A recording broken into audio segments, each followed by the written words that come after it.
Days after the final person found responsible for Matthew Perry's death was sentenced, we get new insight into his personal life. Welcome to Access Hollywood from Universal Studios Hollywood. I'm Mario Lopez, and several of Perry's most beloved items are being put up for auction right now, many of which shed new light into his final days.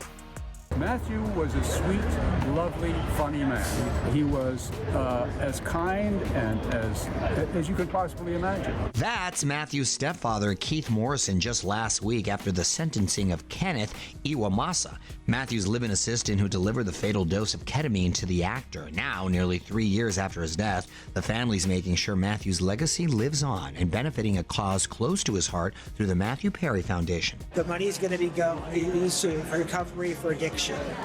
Working with Mass General to aid doctors in research for addiction recovery. Included in the 130 items, Friends memorabilia like cast signed scripts and a replica of the famous yellow peephole frame from Monica's apartment.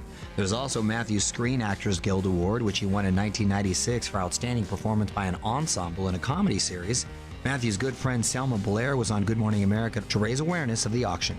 Matthew Perry is one of a kind, and it means so much to be able to say, I loved him. And I bet you loved him too.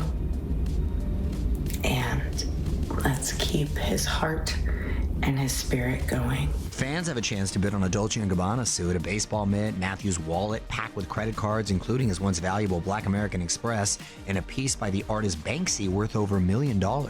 But the more personal items will be hot tickets too, like a stuffed bunny from Matthew's childhood, along with the Velveteen Rabbit, a book mentioned in season 8 of Friends. I thought he'd love it. His favorite kid's book was the Velveteen Rabbit. The Velveteen Rabbit was brown and white.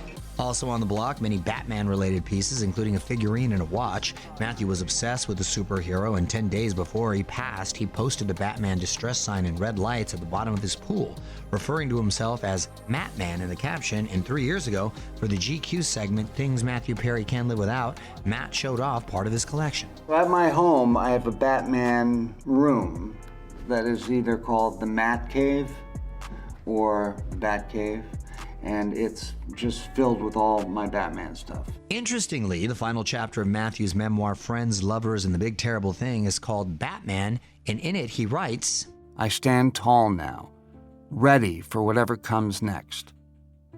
Someday, you too might be called upon to do something important, so be ready for it. And when whatever happens, just think, what would Batman do? And do that. Now, the auction takes place tomorrow through Heritage Auction starting at 12 Eastern.